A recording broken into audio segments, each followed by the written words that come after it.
Olá a todos, sejam bem-vindos a mais esse vídeo. Hoje vai ser um vídeo sobre uma palestra do professor Peter Reed.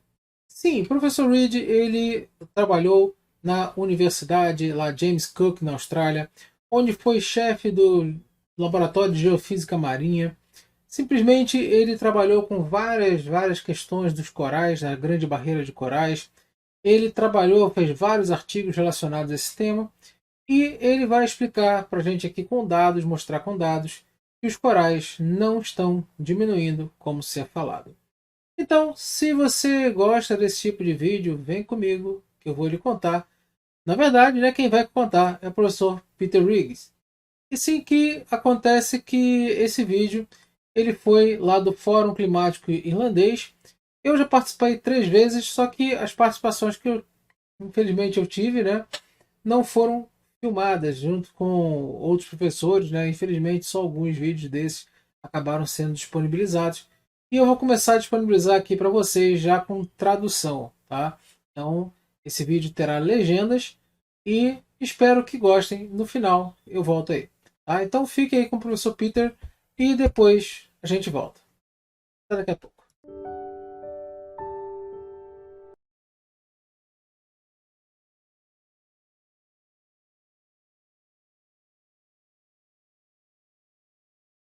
So today we're going to talk about the world's coral reefs, and essentially I'm going to go over the latest data which reviews that.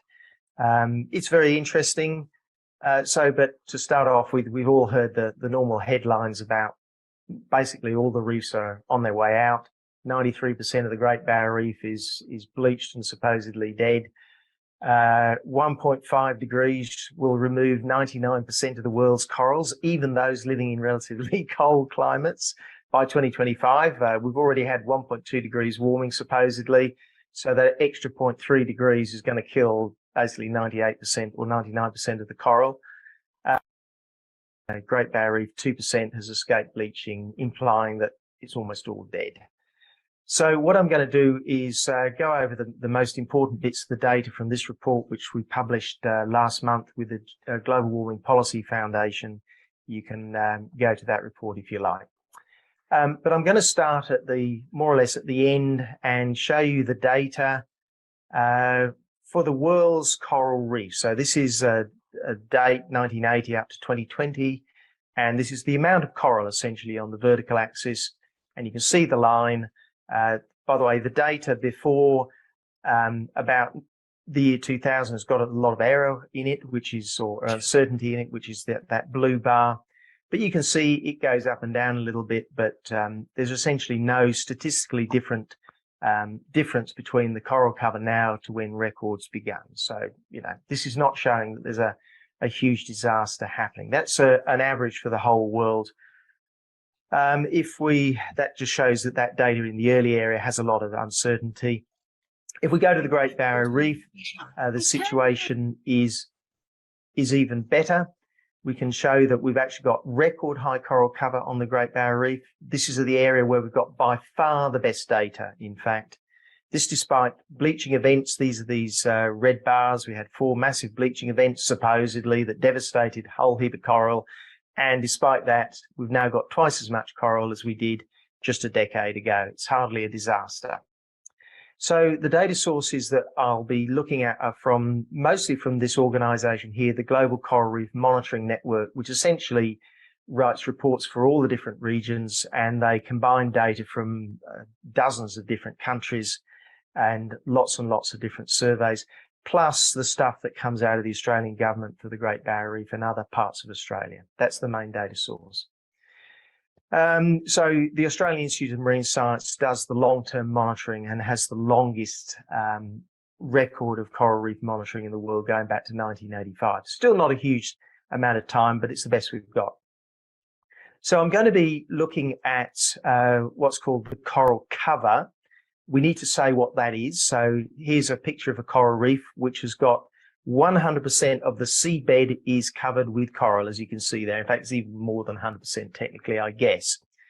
The other extreme would be 0%, where there's absolutely no coral on the bottom. That's been blown away probably by a cyclone in that, or a hurricane in that picture, and then you've got in between areas where you've got a bit of coral here and there, but you've got dead bits or mud or sand or something like that. So that's what coral cover is. And this is essentially the data I'll be showing is an average of that over the whole world and other areas.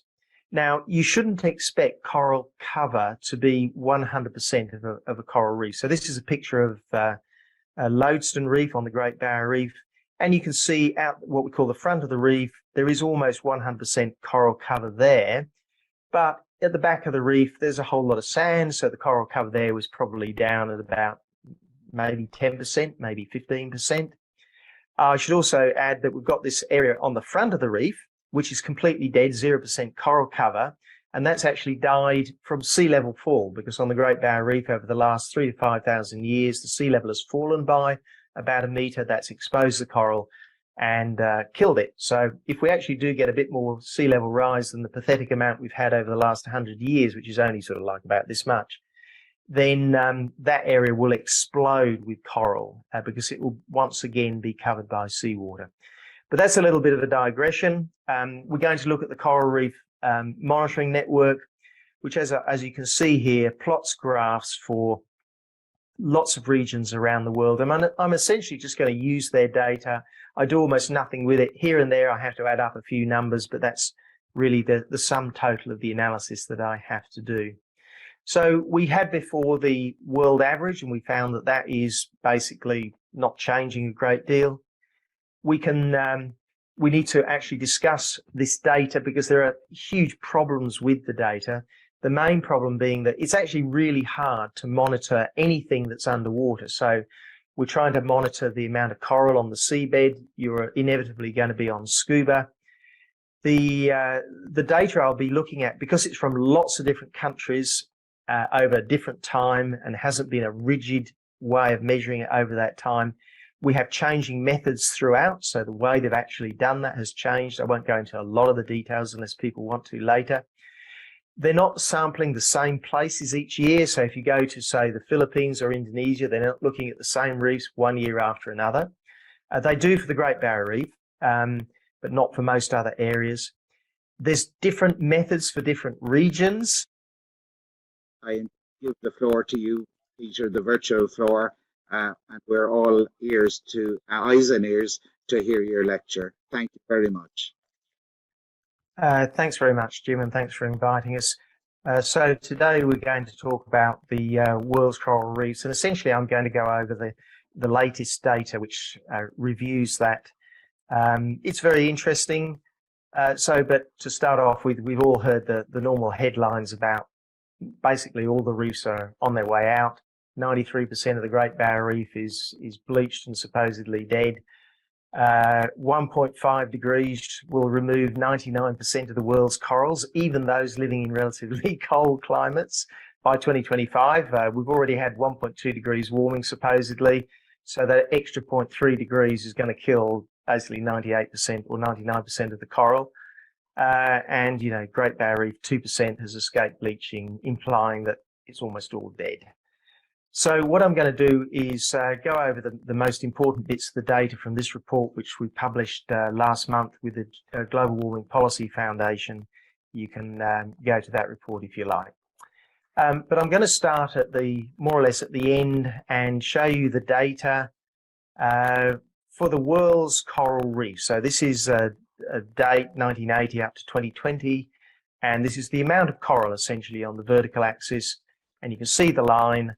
By the way, the data before about the year 2000 has got a lot of error in it, or uncertainty in it, which is that blue bar. But you can see it goes up and down a little bit, but there's essentially no statistically different difference between the coral cover now to when records began. So, you know, this is not showing that there's a huge disaster happening. That's an average for the whole world.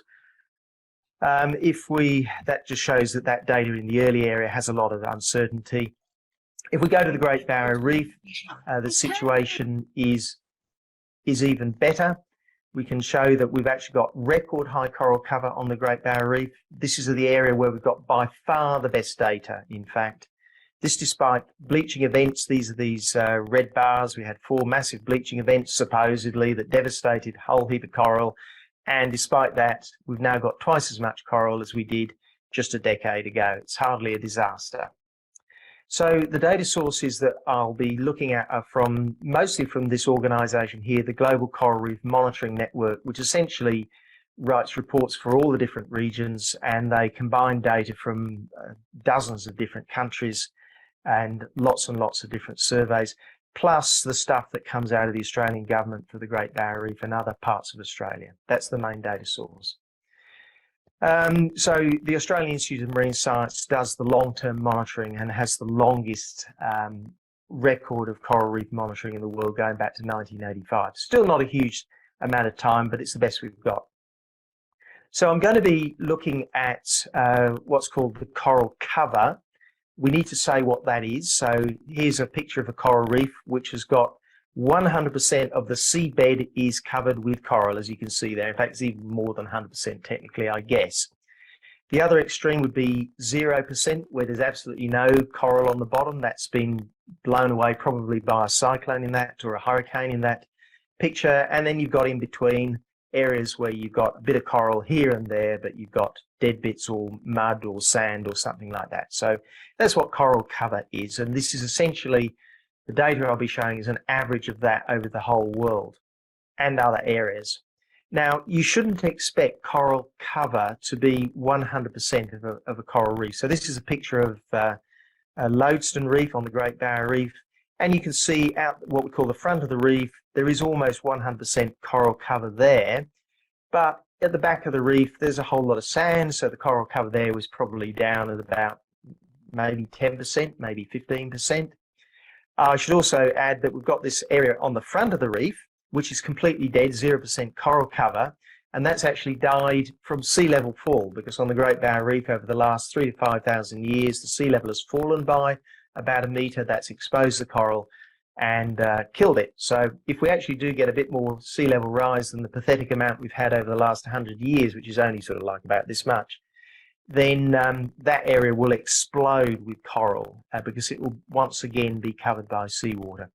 But that's a little bit of a digression. We're going to look at the Coral Reef Monitoring Network, which as you can see here, plots graphs for lots of regions around the world. And I'm essentially just going to use their data. I do almost nothing with it. Here and there I have to add up a few numbers, but that's really the sum total of the analysis that I have to do. So we had before the world average, and we found that that is basically not changing a great deal. We need to actually discuss this data because there are huge problems with the data. The main problem being that it's actually really hard to monitor anything that's underwater. So we're trying to monitor the amount of coral on the seabed. You're inevitably going to be on scuba. The data I'll be looking at, because it's from lots of different countries over a different time and hasn't been a rigid way of measuring it over that time, we have changing methods throughout. So the way they've actually done that has changed. I won't go into a lot of the details unless people want to later. They're not sampling the same places each year. So if you go to, say, the Philippines or Indonesia, they're not looking at the same reefs one year after another. They do for the Great Barrier Reef, but not for most other areas. There's different methods for different regions, which is a bit of a problem. And there's almost no randomization of the sampling locations. So if you go back to that picture I showed you there, it depends hugely where you sample that reef as to what number you'll get. You get close to 100% on the front, you get about 20% on the back. So depending upon where you sample, you'll get a different number. So you've got to randomize those areas. There's very little documentation on how the actual data was taken, which is a problem. And the amount of data before 1998 is minimal. Now, that's because 1998 was when the proverbial hit the fan on climate change and coral reefs, and people started to really take an interest. So that's why there's high uncertainty before about the year 2000. And finally, there's a degree of subjectivity to most of the methods. So even the Australian Institute of Marine Science, they send a diver around the reef. They go around all the reefs. Huge job, massive job. And every 100 meters, the diver takes an estimate of the amount of coral on the seabed. Now, you may think that's terrible. They just look down and they say 25%. But in fact, if you train up the diver, you can get within 5 or 10%. So it's a matter of really training up the diver. And this is a similar process that's used in agriculture and other areas. So it's not as bad as you may think. It's the least of the major problems with the data. All right, now for the world, we saw that there was no reduction in coral cover. But if we go to the East Asian region, which has, you can see here, 30% of the world's coral reefs, the data as before, you see massive error before about the year 2000. The data is almost useless, actually, unless there was a massive change. But as you can see, there hasn't been a massive change. The amount of data we've got now is more or less the same as what it's ever been. You may think, well, it's declined since the 2010, but that's actually probably due to the changing in the sampling.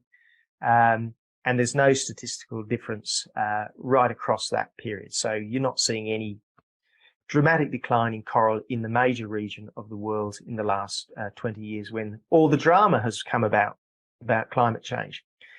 If we look at the Pacific coral cover, and I'm pretty sure, David, this includes the Hawaiian Islands, though it's been averaged with just about everywhere else in the Pacific. So Hawaiian will disappear in this data.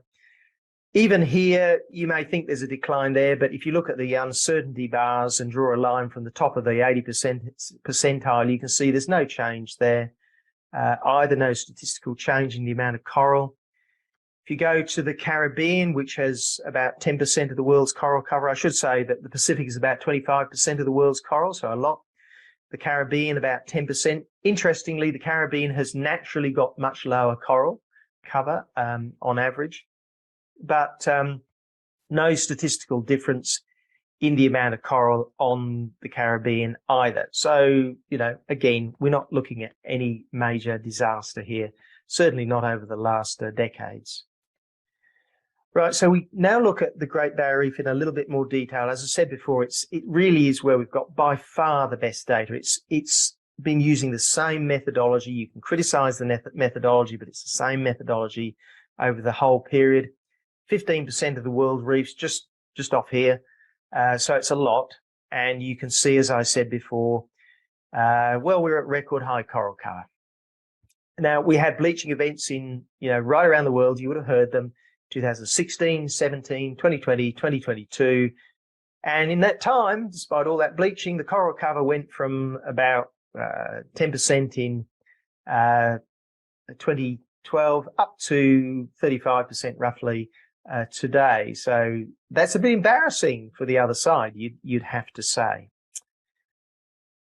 Now, you might wonder, well, what's this low point from? Well, it's actually from crown of thorn starfish outbreaks, but mostly, in fact, due to two really big cyclones that went through in that period.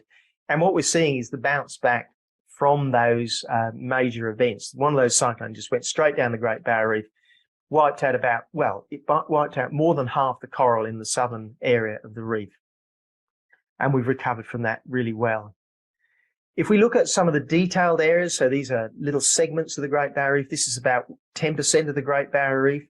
You can see the coral cover from 1986. You see these massive swings, huge swings from the worst bit in 2010 after the cyclone, massive recovery. We've got about 2 to 3 times more coral in this sector. Now, of course, this is just wonderful for the doomsayers because there's always somewhere on the Great Barrier Reef that's crashing, right? So if you were here, they did proclaim the end of the world, that there's going to be no more coral by 2023. And we've got 3 times more. If you look at the 3 major regions of the reef, you do see these swings. Most of the swings, say in the southern region, that big drop was from cyclones. This drop here is the only one in any region which is actually from a bleaching event. All the others are not from bleaching. But you see phenomenal recovery from that in a relatively short period of time. But as I said before, the drops are always reported as a disaster.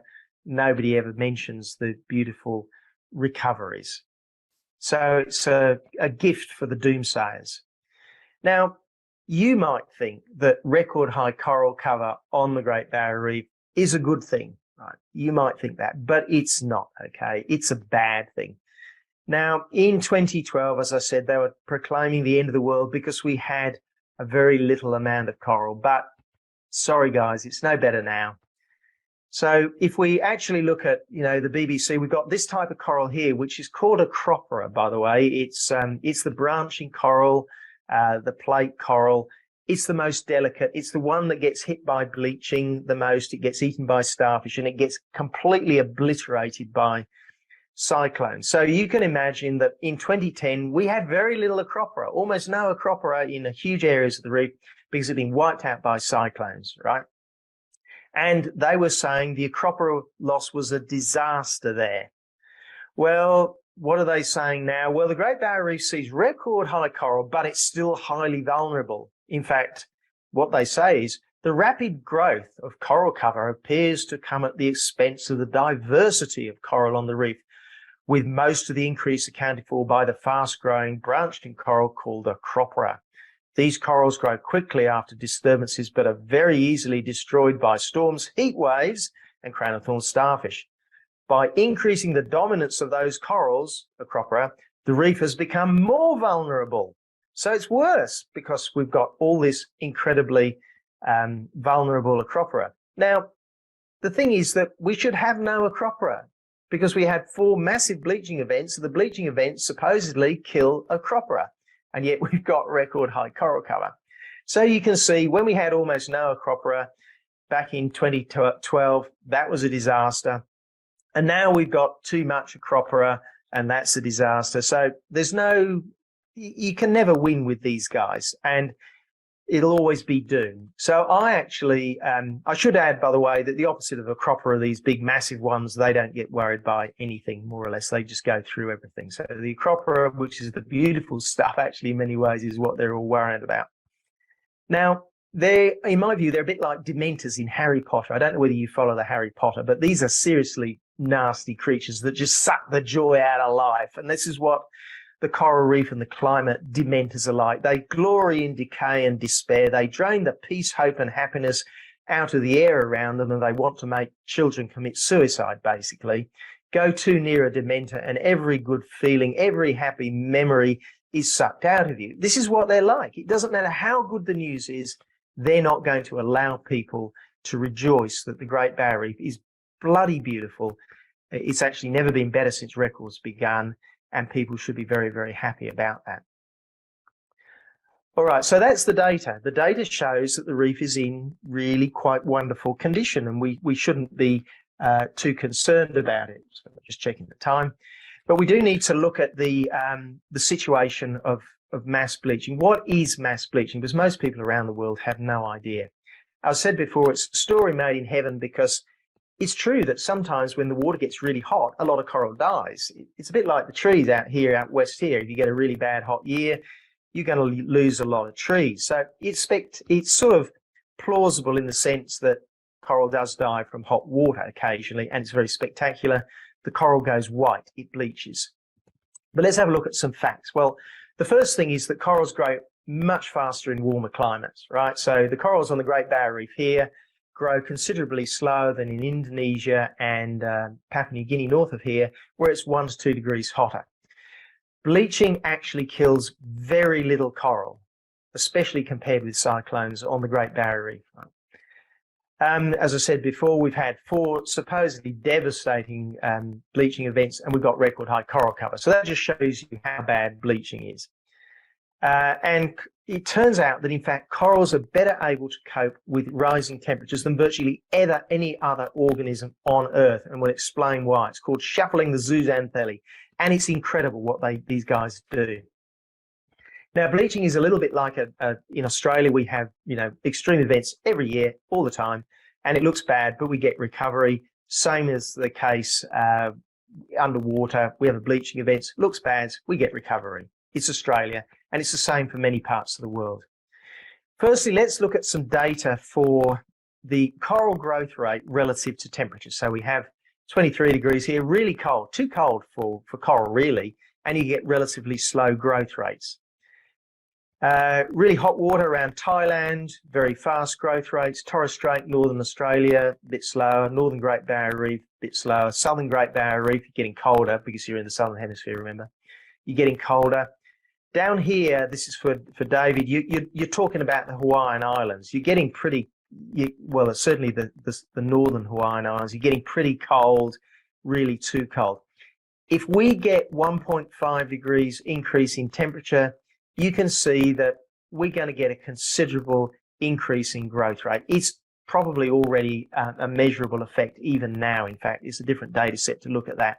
But we should predict increasing growth, better corals in warmer climates. You don't go to Ireland or Scotland or Alaska to see coral. You go to the tropics where it's warm. Warm is good. It's obvious. Anybody can see that. There's a place north of Australia, and they call it the Coral Triangle because it's got the best, most diverse, fastest growing coral on Earth. And guess what? They call it, well, the oceanographers call it the Indo-Pacific Warm Pool because it's where the hottest water is on Earth. This is the heat engine of the atmosphere. Hottest water, best coral. It's obvious. Now let's have a look at coral. Now coral is an animal. It's made up of, inside these corals, there's a whole bunch of little polyps, a little pot of calcium carbonate, almost as hard as concrete. And inside that animal lives a plant, well, it's sort of like a plant, an algae called zooxanthellae. And this is a symbiotic relationship between the animal and the plant. The plant gets energy from the sun because it's got chlorophyll, and it passes some of that to the polyp animal, and they live in a nice, happy relationship until they don't. They sort of fall out in hot water, cold water, fresh water. When the coral is sick, what happens is the zooxanthellae is ejected from the coral, and that loses the energy source. So it's bad when that happens. Now, when that algae is ejected, because the color of the coral actually comes from the algae, it loses the color. The coral loses the color and it goes white, like this coral here, or some of that coral. And that then stresses the coral, but mostly what will happen is the coral won't die. It will actually then take back the zooxanthellae within a few weeks to months. The zooxanthellae is just floating around in the water, always has done. Bleaching is roughly like an analogy in Australian trees. When they have a really bad drought, they will drop their leaves. It looks really bad, but they'll grow them back. Now, it turns out that corals are born, when they're a little baby coral, they have no zooxanthellae. They take it around, they take it from the water it's floating around in the water, and there are lots and lots of different species of zooxanthellae, and the type of zooxanthellae that the coral will take in, they can decide that. And the type they take in can be better or worse depending on when you're a hot or a cold climate. So it's brilliant. You can actually change your heat adaptability by just changing the zooxanthellae during bleaching events. So bleaching events are part of the adaptive response mechanism to changing climates, which change all the time. And I'm not talking about over long periods. If you're a coral and you release your spawn, that spawn could go to the north of Australia where it's really hot, or to the southern Great Barrier Reef where it's really cold. So you need to be able to adapt to lots of different temperatures. So the zooxanthellae lives inside the coral, and I should go to the next section. And essentially, if the coral takes in what I'd call a low octane zooxanthellae, that's good in the sense it will give resistance to bleaching, but it'll grow really slow. So, you can do that if you like, but you'll grow really slow, and that's not good. Or you can take a high octane zooxanthellae, which might make you very susceptible to bleaching, so you might die from that, but you'll grow real fast. So there's this juggling act which the corals are doing all the time, shuffling the zooxanthellae. So the thing is that after bleaching, they'll often take in a different species of zooxanthellae because they thought, well, that was the wrong one. I got hot, I got bleached. I'll take in a different type, which is more adaptable. Now, how they do that, we've got no idea. It's a mystery. It's an incredible mystery that we really need to know more about. Now, it turns out these Acropora are the ones that tend to get bleached. They grow real fast. They're wiped out by cyclones. They only have a 20-year, maybe 30-year life anyway. So they try to live, they go fast, they get susceptible to bleaching, and so they tend to die from bleaching more than the big block corals. So what you're seeing here is not the canary in the coal mine, some delicate organism that can just be knocked over. They're more like cockroaches. You can have a nuclear conflagration, you can have a huge climate event, and these things are going to live just like cockroaches are going to live, because they can deal with changing climates. And of course, they've been around for a couple 100 million years. They've been through incredible upheavals. Corals are tough, right? That doesn't mean to say that you can just obliterate them and take them for granted, but they are tough. Now, a little bit of a branch off here. The problem is that, yes, all right, we've got these record high coral, and people want to trust the institutions. We all want to trust the institutions who are saying that the reef is that all the reefs are damaged and it's going to be the end of the world, sort of thing. So you show them a picture like this, and you show record high coral cover, and you say, well, this means the institutions have been basically getting it wrong, and they don't want to believe that, right? They don't want to believe that the BBC and the Washington Post and the Royal Society and the Irish Academy of Science, or whatever you have there, are actually untrustworthy. They'd actually rather believe the doom story that all the coral reefs of the world are dying than these trusted institutions. Like, you know, they're like grandma. They're like some, you've got to believe the BBC. I used to. We all used to. A lot of us did. We used to believe the Royal Society, but we don't want to now disbelieve that. And a lot of people are in a difficult situation that if you're going to believe that we really have record high coral cover and that is good, it's not bad, then the corollary is all these institutions have been lying to you. And that is a horrible thought for most people. And they don't want to believe that, but they're coming around. Now something's gone wrong here. We seem to have, moving on. Now, I was asked to talk about the situation I had with James Cook University, my employer for a fair bit of my career. So I'll just go in briefly. I don't like to talk about it hugely because it's sort of a bit self-indulgent, but anyway, I will. So what happened was I've been working on the Great Barrier Reef as a physicist, designing instruments a lot, taking a huge number of measurements. We invented the instruments for measuring the sediment concentrations on the reef. And in the 1990s, we were demonstrating that there was this argument that farmers were killing the reef due to sediment coming off the reef and smothering the coral, etc. And we were able to demonstrate that that was complete rubbish. I won't go into the details.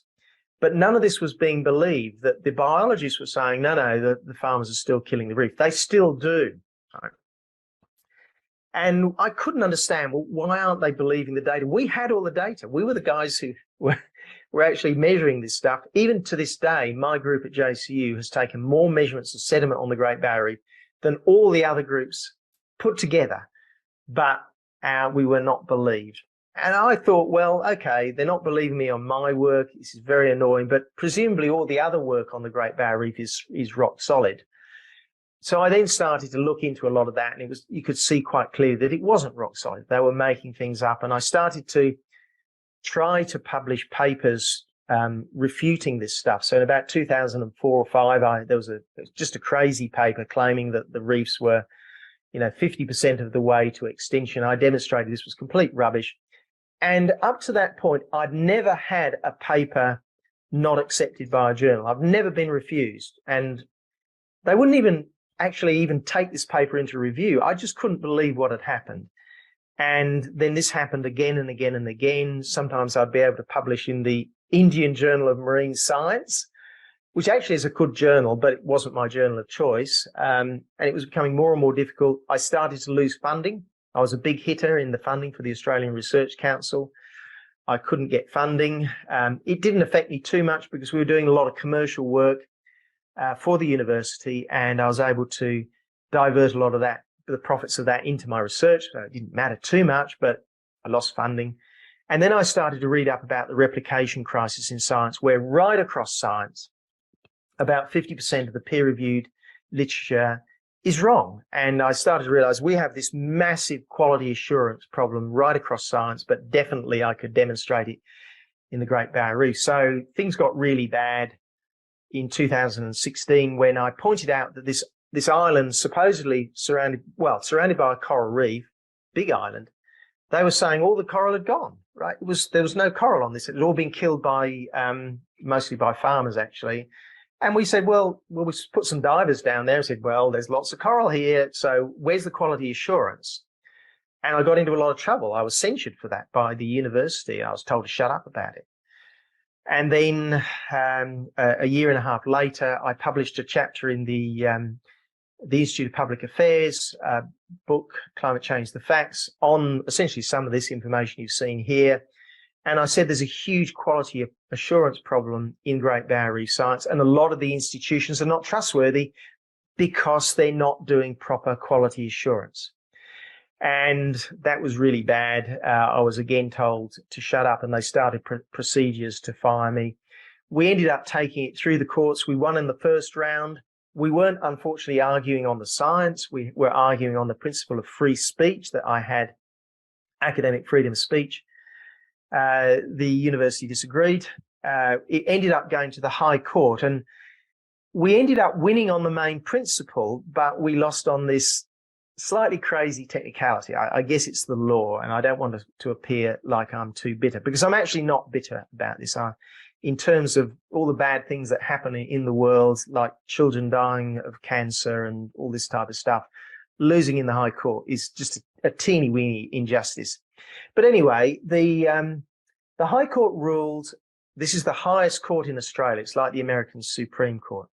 They said that JCU, my university, acted unlawfully in censuring me. So they were not allowed to censure me and say, you can't say that, and do really nasty things to me. And they upheld the primacy of academic freedom of speech, which was a first for Australia, because that had never happened before in the court. So that was really good. But they said, and this was the strange thing, but they said that JCU still had the right to fire me because I spoke in public about the university's unlawful activity. They'd given me a confidentiality directive, so they told me not to speak about their activity.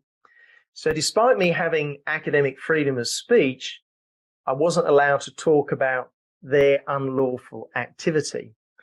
They were essentially saying that because those comments were outside my field of interest, which is I'm a physicist, I can talk about the reef and instruments, but I'm not allowed to talk about their unlawful activity, despite the fact that my work contract specifically says that I can talk about decisions made within the university. So a lot of legal commentators in Australia raised some eyebrows about this. But anyway, that's the law apparently. It's all over.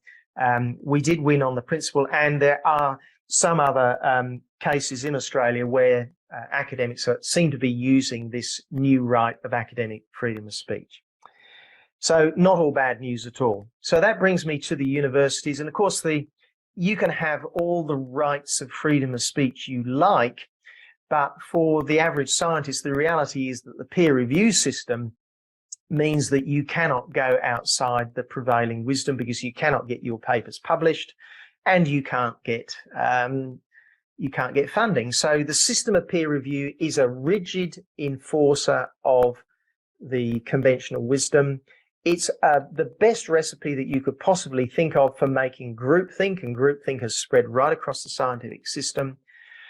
This is especially so because most university academics are on the, not just the left, but on the extreme left, you know, the virtually, very, very extreme. So we have this huge problem in the universities, even if technically you have freedom of speech. As we all know, conservative dissent is almost completely crushed. But the main problem actually is that almost all academics are on the extreme left.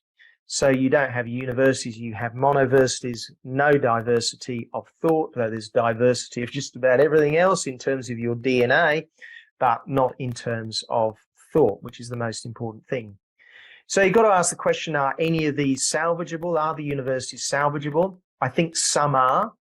You saw some very good things happening at the University of Cambridge, where their Vice-Chancellor wanted to restrict speech to being, I forgot the exact words, but you had to be nice basically all the time.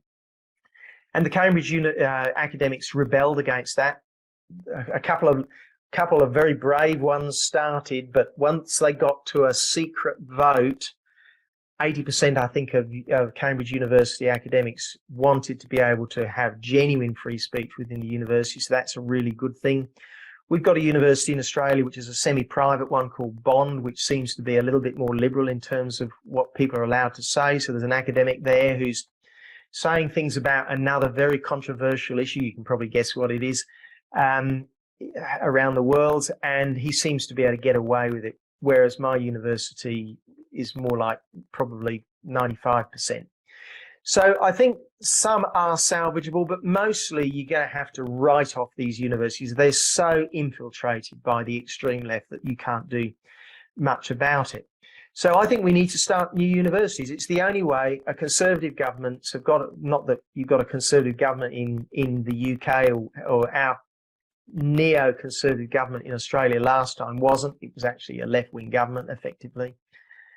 They need to have new universities. We need scientific red teams where you decide, well, this is the conventional wisdom. We are going to challenge it. We are going to fund a challenge. We're going to employ people to try to smash the conventional wisdom. And if they can't, that's great, right? But if they can, well, we're ahead. If you want scientific dissent, you need to pay for it. It's the only way to do it. I've been suggesting that we should have 5% of the Australian Research Council fund should go to doing replication studies to challenge the conventional wisdom. You've got to set aside money to do that. And we need alternative universities to start from scratch, to be deliberately different to the present universities. And finally, I'd like to say that, you know, I got fired from a university, you know, too bad, so sad. I'm an old fella now. I'm in my early 60s. It wasn't like it was a huge disaster for me. It was personally upsetting and all the rest of it. And it wasn't nice being chased through the courts sort of thing. But in the end, I could do it because I was an old fella. I got superannuation. But if you're a young person, or when I was a young person, I couldn't have done that because you have your mortgage, you have your children. You've got to just suck it up, guy. So there is actually a duty of older academics. If you're at a university and you're an older academic and your superannuation is okay, you have a duty to challenge your university on these things and risk being fired. And if you get fired, great, right? Make sure everybody knows about it. You have a duty to the younger academics to take the risk that they can't afford to take. We need the academics to be able to come out of under a rock. There are lots of academics. There might be a small number in fraction, but there are still plenty of them who are on the other side to give a diversity of thought. And it's only the older academics who can do those challenges. And I recommend any older academic who's listening here, do the right thing for your university and the whole world's university system. And on that, I think I'll leave it. Thanks very much.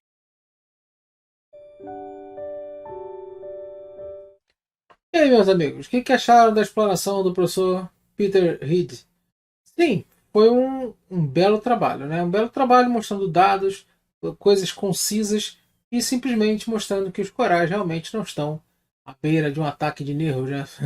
À beira de um colapso, né? Então, simplesmente, se você gostou, peço mais uma vez, se você teve a coragem, se você conseguiu chegar até aqui, quer dizer que esse vídeo merece aquele like gostoso, né? Então, larga o dedo no like, primeira vez, se inscreve no canal. E eu vou deixar a última dica aqui para vocês. Aqui, ó, do lado, vai ter um vídeo muito especial. Eu espero que você goste. E assiste que vai ser bom para você. Forte abraço e até a próxima. Não se esqueça do like, hein, pessoal.